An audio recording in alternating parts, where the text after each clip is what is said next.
UP के संभल में highway के पास एक खेत में एक लाश मिलती है अनिकेत शर्मा नाम के युवक की। जब पुलिस वाले लाश को कलेक्ट करते हैं, घर वालों को सूचना देते हैं, पोस्टमार्टम कराते हैं, तो पोस्टमार्टम के बाद पुलिस वालों को कुछ डाउट होता है। तो पुलिस वाले लड़के के घर वालों को बोलते हैं कि आप एक तहरीर दे दीजिए, तो इसका हम लोग आगे तफ्तीश करें। लड़के के पिता बाबूराम बार बार जोर देते हैं कि नहीं, एक्सीडेंट हुआ है, हमें कोई तहरीर नहीं देनी। तो पुलिस वालों को थोड़ा डाउट होता है कि बाबूराम जो उसके पिता हैं वो इस तरह की तहरीर देने के लिए क्यों नहीं तैयार है। तो फिर लड़के के अंकल, अनिकेत शर्मा के अंकल जो है वो तैयार हो जाते हैं तहरीर देने के लिए, और पुलिस अपनी जांच शुरू करती है।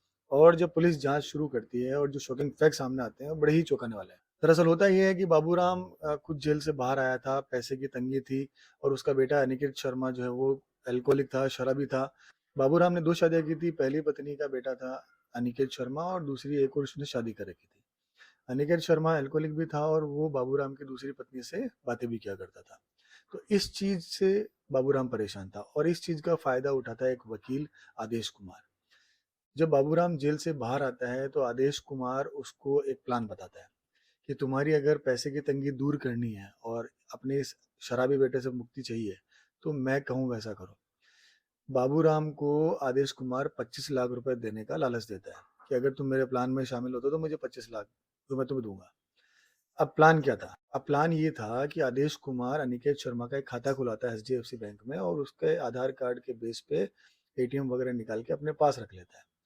अब उसके बाद आदेश कुमार अनिकेत की एक पॉलिसी करवाता है, एक नॉर्मल बीमा मृत्यु का जिसमें 1 करोड़ रुपए का बीमा होता है, और एक बीमा और करवाता है एक्सीडेंट जिसमें 2 करोड़ 10 लाख रुपए का बीमा करवाता है। अब आदेश कुमार बाबूराम को इस चीज पे तैयार करता है कि अगर तुम अपने बेटे से मुक्ति चाहते हो तो अपने बेटे की जान के बदले तुम्हें 25 लाख रुपए मिलेंगे।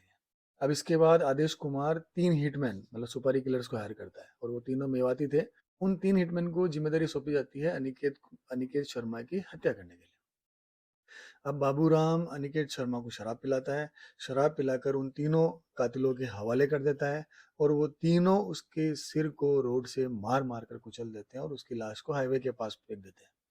लेकिन गलती यहाँ हो जाती है कि जब पुलिस पोस्टमार्टम करने के बाद परिवार वालों को बोलती है कि आप तहरीर दीजिए, रिपोर्ट दीजिए, ताकि हम लोग जांच करके पता लगा सके कि ये डेथ नेचुरल है कि हत्या है, लेकिन बाबूराम इस चीज के लिए तैयार नहीं होते।